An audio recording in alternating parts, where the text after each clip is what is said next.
Hello! അങ്ങനെ ഞാനിതാ ഇന്ന് ബ്രേക്ക്ഫാസ്റ്റിന് മസാല ദോശ ഉണ്ടാക്കാമെന്ന് വിചാരിച്ചിരിക്കുകയാണ് കേട്ടോ. അപ്പോൾ തക്കുടു സ്കൂളിലേക്ക് മസാല ദോശ കൊണ്ടുപോകാമെന്ന് പറഞ്ഞിട്ടുണ്ട്. അപ്പോൾ അതിന് വേണ്ടിയിട്ടുള്ള ഇൻഗ്രീഡിയൻസ് എല്ലാവർക്കും അറിയാവുന്ന പോലെ തന്നെയാണ്. അതേ സവാള, ഇഞ്ചി, പച്ചമുളക്, പച്ചമുളക്, അതുപോലെ തന്നെ ആം, ക്യാരറ്റും കൂടെ ഞാൻ ഓരോ മീഡിയം വലിപ്പത്തിലുള്ള ക്യാരറ്റ് സവാളയൊക്കെയാണ് ഞാൻ എടുത്തേക്കുന്നത്. മാവ് ഞാൻ ഇന്നലെ തന്നെ അരച്ച് വെച്ചു. അരിപ്പൊടിയാണ് ഞാൻ ഉപയോഗിച്ചത് കേട്ടോ. വറുത്ത അരിപ്പൊടിയും ഉഴുന്നും പിന്നെ ഒരു ഇച്ചിരിക്കോളം ഉലുവയും കൂടി ഇട്ടിട്ടാണ് ഞാനത് എന്താ പറയുക അരച്ചെടുത്തത്. പിന്നെ അതിൽ നിന്ന് നമുക്ക് ദോശയ്ക്കുള്ള പാകത്തിനുള്ള കുറച്ച് മാവ് മാറ്റി വെച്ചിട്ട് അതിൽ ആവശ്യത്തിനുള്ള വെള്ളവും ചേർത്തിട്ടാണ് ആ ദോശയ്ക്ക് വേണ്ടി റെഡിയാക്കി വെച്ചേക്കണം കേട്ടോ. ഉപ്പൊക്കെ ഇട്ട് റെഡിയാക്കി വെച്ചിട്ടുണ്ട്. അപ്പോൾ അത് അപ്പോഴേക്കും ഞാൻ സവാള ഉരുളൻകിഴങ്ങ് ഞാനിങ്ങനെ കുക്കറിൽ വേവിക്കാൻ വെച്ചിട്ടുണ്ടായിരുന്നു. അപ്പോൾ വെന്ത് കഴിഞ്ഞാൽ നമുക്ക് ആ തൊലിയൊക്കെ വേഗം പോരുമല്ലോ. അപ്പോൾ അത് ചൂട് മാറിയതിന് ശേഷം ഞാൻ കുറേശ്ശെ അതിൻ്റെ തൊലിയൊക്കെ കളഞ്ഞിട്ട് ഒരു സ്റ്റീലിൻ്റെ ഗ്ലാസ്സോ അല്ലെങ്കിൽ ഞാൻ തക്കുടുവിൻ്റെ കൂട്ടാൻ കൊണ്ടുപോണ പാത്രമാണ് അതിലാണ് ഞാൻ അതുകൊണ്ടാണ് അത് സ്മാഷ് ചെയ്തെടുത്തത് കേട്ടോ. അത് മതി, പെട്ടെന്ന് നമുക്ക് എന്താ പറയുക വെന്ത കാരണം കൊണ്ട് വേഗം നമുക്ക് ശരിയായി ഉടഞ്ഞ് കിട്ടും ഉരുളൻകിഴങ്ങ്. അങ്ങനെ എന്താ ഉരുളൻകിഴങ്ങൊക്കെല്ലാം സ്മാഷ് ചെയ്തെടുത്തിട്ടുണ്ട്. അപ്പോൾ മാവ് ഞാൻ മുമ്പേ തന്നെ റെഡിയാക്കി വെച്ചിട്ടുണ്ടല്ലോ. അപ്പോൾ ഇത് നമുക്ക് എളുപ്പത്തിൽ നമുക്ക് ചെയ്യാം കേട്ടോ. ഞാൻ ചെയ്യുന്ന പണിയാണത്. അപ്പോൾ അത് ചീനച്ചട്ടി വെച്ചിട്ട് കുറച്ച് വെളിച്ചെണ്ണ ഒഴിച്ചു, കടുക് പൊട്ടിച്ചു, പിന്നെ ഉഴുന്ന് പരിപ്പാണ് ഇട്ടിട്ടുള്ളത്. ഞാൻ പിന്നെ ഉഴുന്ന് പരിപ്പ് ആവശ്യമുള്ളവർക്ക് ഇട്ടാൽ മതി കേട്ടോ. അപ്പോൾ കുറച്ച് ഉഴുന്ന് പരിപ്പ് ഞാൻ ഇട്ടിട്ടുണ്ട്. അതിന് ശേഷം ഞാൻ ഈ ക്യാരറ്റ്, ഇഞ്ചി, പച്ചമുളകും കൂടെ ഇട്ട് ഞാനിട്ടു. അതിൽ വേപ്പില ഉണ്ടെങ്കിൽ നമുക്ക് വേപ്പിലയും കുനുകുനുന്ന് അരിഞ്ഞിട്ടുള്ള വേപ്പില വേണമെങ്കിൽ നമുക്ക് അതിലിടാവുന്നതാണ്.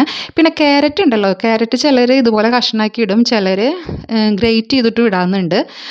അല്ലെങ്കിൽ പിന്നെ ഇതേപോലെ പുഴുങ്ങിയിട്ട് ഉരുളൻകിഴങ്ങിൻ്റെ പോലെ സ്മാഷ് ചെയ്തിട്ടും ചേർക്കുന്നവരും ഉണ്ട്. അപ്പോൾ ഏത് തരത്തിൽ വേണമെങ്കിലും നമുക്ക് ചെയ്യാവുന്നതാണ് കേട്ടോ. അപ്പോൾ ഞാനിങ്ങനെയാണ് ചെറിയ കഷ്ണക്കായിട്ട് അരിഞ്ഞിട്ട് ഞാൻ ചെറുതായിട്ട് അതൊന്ന് എന്താ പറയുക, ഒന്ന് ചെറുതായിട്ട് ഇതേപോലെ നമ്മുടെ ഉരുളൻകിഴങ്ങ് സ്മാഷ് ചെയ്ത് കൊടുത്ത പോലെ ക്യാരറ്റും ഒന്ന് വെന്തതിന് ശേഷം ഞാൻ സ്മാഷ് ചെയ്ത് കൊടുത്തിട്ടുണ്ടായിരുന്നു കേട്ടോ. പിന്നെ ഇതാ കുറച്ച് സവാളയും കൂടെ ചേർത്തിട്ട് ആ 2 സവാള എടുത്തിട്ട് 2 സവാളയും നമ്മുടെ ഇഷ്ടത്തിന് നമുക്ക് അരിഞ്ഞെടുക്കാം. ഏത് ഷേപ്പ് വേണമെന്നൊന്നും നിർബന്ധമൊന്നുമില്ല. അങ്ങനെ ഇതാ അരിഞ്ഞ് അതും കുറച്ചുകൂടെ അതിങ്ങനെ നല്ല ബ്രൗണും കളറൊന്നും ആവണ്ട, കുറച്ചൊന്ന് വാടി കിട്ടിയാൽ മതി. അതിലേക്ക് ശേഷം നമ്മൾ അതിനാവശ്യമുള്ള ഉപ്പൊക്കെ ചേർക്കുക.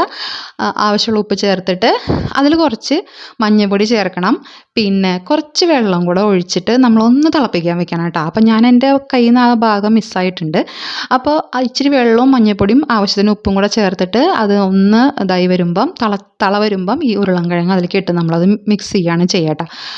നല്ല രീതിയിൽ നമ്മൾ ഉരുളൻകിഴങ്ങൊക്കെ നല്ല രീതിയിൽ നമ്മൾ മിക്സ് ചെയ്തെടുത്തതിന് ശേഷം നമ്മളുടെ എന്താ പറയുക കൂട്ട് ഇവിടെ റെഡി ആയിട്ടുണ്ട്, മസാലക്കൂട്ട് ഇവിടെ റെഡി ആയിട്ടുണ്ട്. ഇനി നമുക്ക് എളുപ്പത്തിൽ വേഗം നമുക്ക് മസാല ദോശ നമുക്ക് ഉണ്ടാക്കാവുന്നതാണ്. അപ്പോൾ ഈ നേരത്തൊക്കെ നമുക്ക് ഉപ്പ് നോക്കാം. ആവശ്യത്തിന് ഉപ്പ് നോക്കിയിട്ട് ഉപ്പ് പാകത്തിനാണോ അല്ലെന്നൊക്കെ നോക്കിയിട്ട് വേണമെങ്കിൽ ഉപ്പ് ചേർക്കാവുന്നതാണ്. അപ്പോൾ അപ്പുറത്ത് നമ്മുടെ സാമ്പാറും തിളയ്ക്കുന്നുണ്ടായിരുന്നു. സാമ്പാറും ഏകദേശം പാകമായിട്ടുണ്ട്. അപ്പോൾ ദോശ ഓരോന്നായിട്ട് ഞാനിങ്ങനെ ചുട്ട് തുടങ്ങി. അപ്പോൾ അങ്ങനെ നമ്മൾ സത്യം പറഞ്ഞാലുണ്ടല്ലോ, കുറേ നാളായിട്ടോ പിള്ളേർ മസാല ദോശ കഴിച്ചിട്ട്. ഞാൻ വീട്ടിലുണ്ടായിരുന്നില്ലല്ലോ. അപ്പോൾ അത് കാരണം കൊണ്ട് അവർക്കിതൊന്നും പറ്റിയിടുന്നില്ല. അപ്പോൾ എന്തായാലും ഞാനിങ്ങനെ വന്നപ്പം ഓരോന്ന് ഉണ്ടാക്കി കൊടുക്കുകയാണ്. അപ്പോൾ ഞാൻ ഈ ദോശ ഒന്ന് ആയ സ്ഥിതിക്ക് അതിൽ ഞാൻ കുറച്ച് നെയ്യും കൂടെ തൂവി കൊടുത്തിട്ടുണ്ടായിരുന്നേ. അതിൽ മിസ്സായി പോയെന്ന് തോന്നുന്നുണ്ട്. നെയ്യും കൂടെ നമുക്ക് തൂവി കൊടുക്കാം. എന്നിട്ട് നമ്മൾ ഈ മസാല നിറച്ചിട്ട് അതൊരു ത്രികോണ ഷേപ്പിൽ നമുക്ക് എടുക്കാം. അല്ലെങ്കിൽ എങ്ങനെ വേണമെങ്കിലും നമുക്ക് ഏത് ഷേപ്പിൽ നമുക്ക് ഇഷ്ടമുള്ള ഷേപ്പിൽ നമുക്ക് ആക്കി എടുക്കാവുന്നതാണ് കേട്ടോ.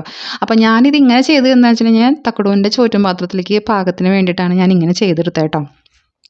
അങ്ങനെ ഞാൻ തക്കുടുവിൻ്റെ ചോറ്റും പാത്രത്തിലേക്ക് രണ്ട് മസാല ദോശ വെച്ചു. കാരണം ഞാൻ ഇന്നലെ വേറൊരു തരത്തിലുള്ള അരിദോശയാണ് ഞാൻ ഇട്ട് കൊടുത്തിട്ടുണ്ടായിരുന്നത്.